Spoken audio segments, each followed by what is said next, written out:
29,032 feet or 8,849 meters. That is the height of Mount Everest. And that is the distance that Sophia Daneberg climbed on May 19th, 2006.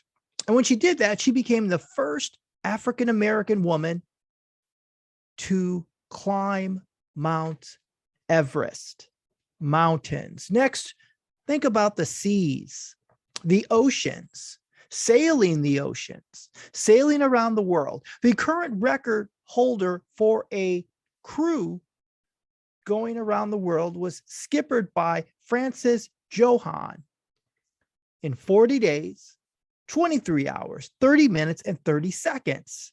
And for a solo journey, Francois Gabbard did it in 42 days, 16 hours, 40 minutes, and 35 seconds. So climbing mountains and sailing seas, these are quests. They demand discipline and perseverance and self-control and a willingness to say no to comfort and to sometimes do what you don't want to do. So desire. It starts at desire. Is desire a problem to be solved or a journey to enjoy? Do they create unfulfilled longings or the potential to fulfill those longings? They all have to start somewhere. So if you look back, perhaps at the first time, you'll get a glimpse at an answer. Welcome to the Steven Thompson Experience. My name is Steven Thompson, and this is my experience. I use history and music to make connections with the goal of informing, educating, and inspiring others to go out and live, serve, and love others around them. And hopefully together, we can do our part in making our little bit of the world a little bit nicer, better. Like the first time is the debut single by the British American rock band Foreigner. Feels Like the First Time was written by Mick Jones, and it was released in 1977. It was their debut album. The song made it to number 4 on the US Hot 100 charts. Now, Mick Jones also talked about Feels Like the First Time. And he was saying that he wrote the song during a period of change in his life. He had just gotten divorced with a woman that he had met in France. And then he went back to England, and then he went to America, and he was in a band called Spooky Tooth. And he talked about it being a really challenging part of his life, but he was going to start a new life. And the song was a new start.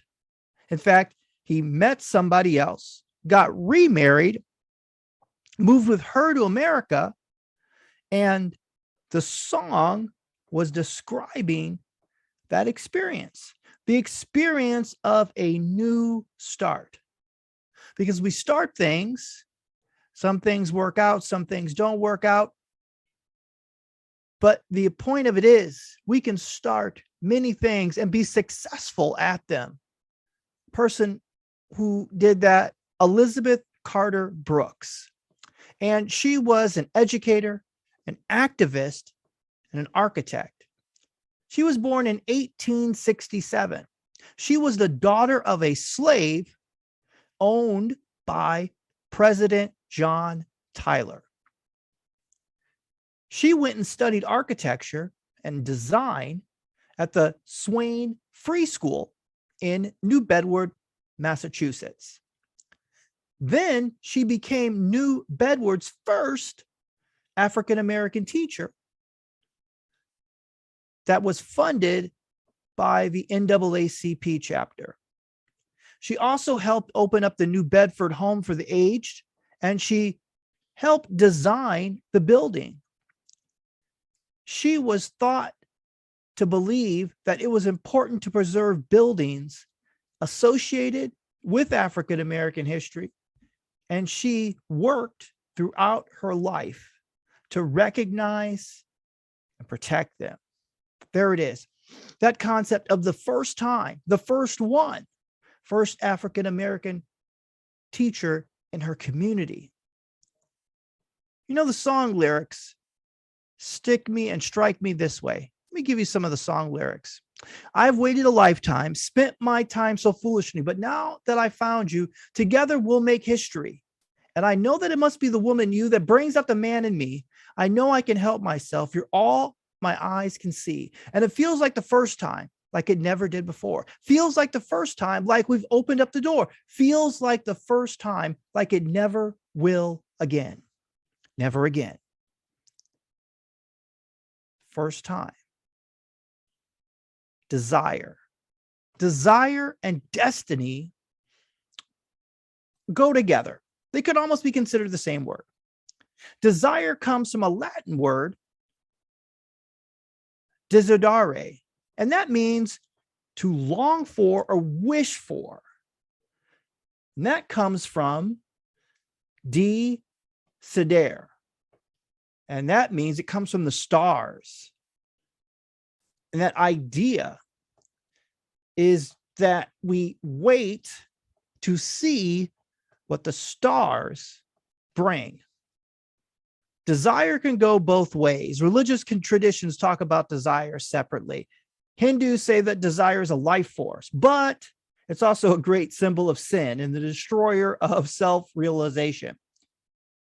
Buddhism says that desire is the second of four noble truths. And what can arise from it is lust, coveting, craving, the cause of all suffering.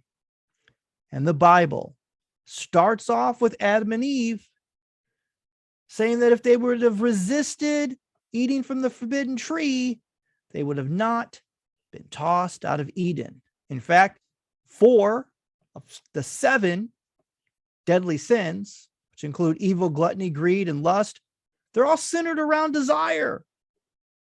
And rituals such as prayer and fasting and confession all aim to try to either control or regulate desire. So in the song, the first time is held up as something magical.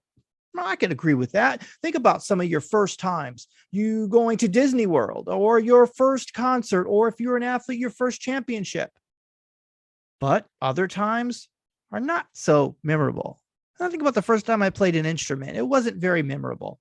Or the first time at my profession, the first day I actually taught a class, was not that memorable.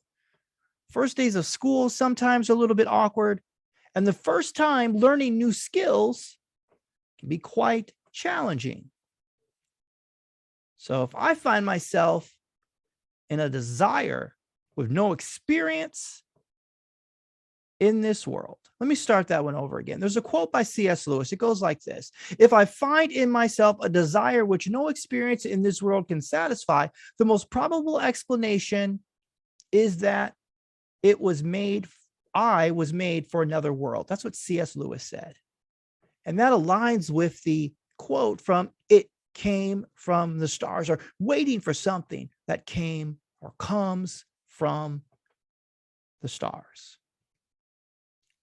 But desire, an unfulfilled desire or unfulfilled longing, you can go one or two ways.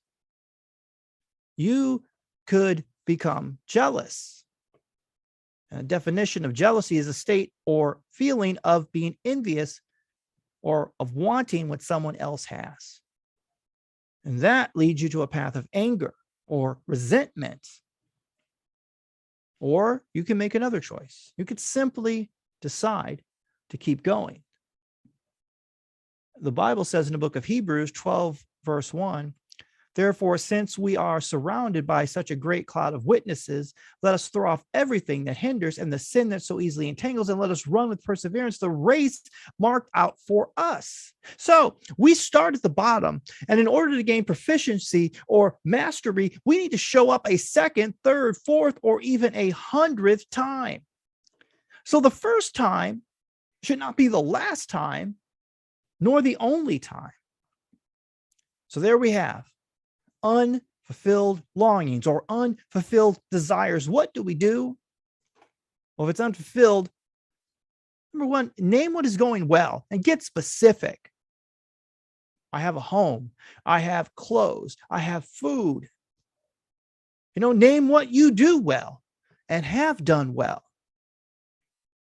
Third, see yourself as beautiful and wonderfully made. Say it. I am beautiful and wonderfully made. Next, acknowledge your emotions and don't label them good or bad. For example, I am angry that this isn't going my way. I am sad that it isn't turning out how I expected. I resent the fact that I'm waiting.